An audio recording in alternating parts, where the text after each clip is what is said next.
ఓం శ్రీం హ్రీం క్లీం గ్లౌం గం గణపతయే నమః. వరవరద సర్వజనం మే వశమానయ స్వాహా. ఓం ఐం హ్రీం శ్రీం శ్రీమాత్రే నమః శివశక్త్యైకరూపిణ్యై ఓం నమః శివాయ. ఓం ఓం ఓం శ్రీ గురుభ్యో నమః. మొగిలిచర్ల వేణుగోపాల దత్తాత్రేయ నమః. ఓం శ్రీ ధర్మదేవతాయై నమః. ధర్మదేవతా స్తోత్రం వరాహపురాణే. దేవావూతుః నమోస్తు శశిశంకాశ నమస్తే జగతః పతే.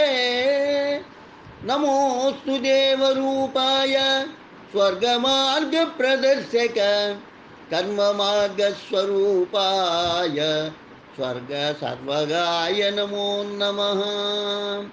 నమోస్తు శశిశంకాశ నమస్తే జగతః పతే. నమోస్తు దేవరూపాయ స్వర్గమార్గప్రదర్శక కర్మమార్గస్వరూపాయ సర్వగాయ నమో నమః. త్వయేయం పాల్యతే పృథ్వీ త్రైలోక్యం చ త్వయైవ హి. జనస్తపస్తథా సత్యం త్వయా సర్వం తు పాల్యతే. న త్వయా రహితం కించిత్ జగత్స్థావరజంగమం. విద్యతే తద్విహీనతో సద్యో నశ్యతి వై జగత్. త్వమాత్మా సర్వభూతానాం సతాం సత్వస్వరూపవాన్. రాజసానాం రజస్త్వం చ తామసానాం తమయేవ చ. చతుష్పాదో భవాన్ దేవ చతుశృంగస్త్రిలోచనః. సప్తహస్తిస్త్రిబంధశ్చ వృషరూప నమోऽस्तु తే. త్వయా హీనా వయం దేవ సర్వ ఉన్మార్గవర్తినః. తన్మార్గం యచ్చ మూఢానాం త్వం హినః పరమాగతిః. ఏవం స్తుతా సదా దేవైః వృషరూపీ ప్రజాపతిః. తుష్టప్రసన్నమనసా శాంతచక్షురపశ్యత. దృష్టమాత్రాస్తు తే దేవాః స్వయం ధర్మేణ చక్షుషా. క్షణేన గతసమ్మోహ సమ్యక్ సద్ధర్మ సంహితాః. అసురా అపి తత్వచ్చా తతో బ్రహ్మావువాచ తం. అద్య ప్రభృతి తే ధర్మ తిథిరస్తు త్రయోదశి. యస్తాముపోష్య పురుషో భవంతం సముపార్జయేత్. కృత్వా పాపసమాహారం తస్మాన్ముంచతి మానవః. యచ్చారణ్యమిదం ధర్మ త్వయా వ్యాప్తం చిరం ప్రభో. తతో నామ్నా భవిష్యేతద్ధర్మారణ్యమితి ప్రభో. చతుస్త్రిపాద్యేకపాచ్యత్ ప్రభో త్వం. కృతాధిభిర్లక్ష్యసే येन లోకైః. తథా తథా కర్మభూమౌ నభశ్చ ప్రాయో యుక్తః స్వగృహం పాహి విశ్వం. ఇత్యుక్తమాత్ర ప్రపితామహోऽధునా సురాసురాణామధ పశ్యతాం నృప.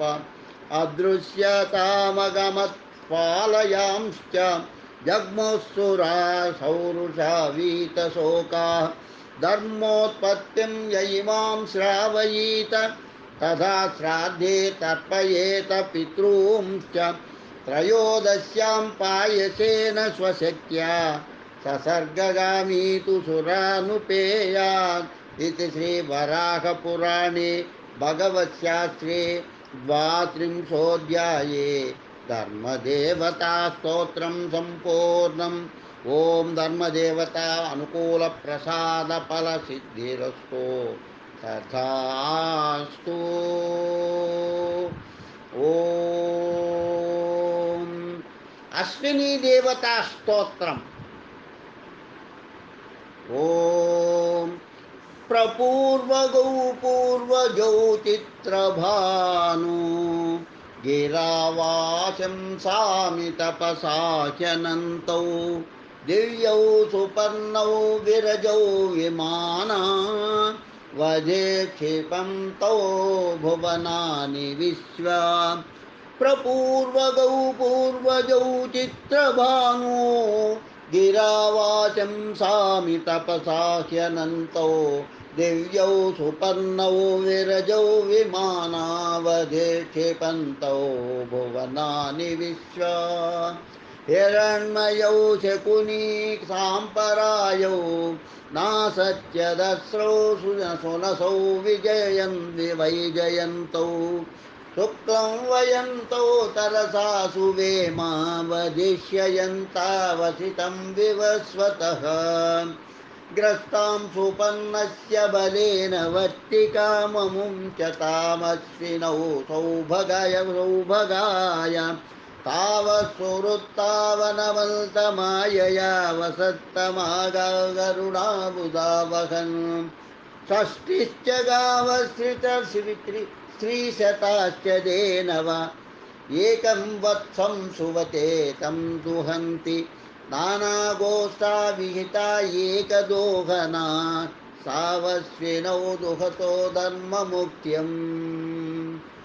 मुग्ध्यम् एकां नाभिं सप्तशताकाराश्रिता प्रदिश्यन्या विशन्तिरर्चिताकराः अनेमि चक्रं परिवर्तते अजरं मायाशिरो समनक्ति चर्षणी एकं चक्रं वर्तते द्वादशारं क्षणाभिमेकाक्षमृतस्य धारणम् यस्मिन् देवादिविश्ये विषक्तान् सावश्विनो मुञ्चतो मा विषीदतम् अश्विनाविन्दुममृतं वृत्तभूयौ तिरोदत्तामश्विनौ दासपत्नी हित्वा गिरिमश्विनौ गामुदाचरन्तौ तद्वृष्टिमाह्ना प्रस्थितौ बलस्य युवां दिशो जनयधो दशाग्रे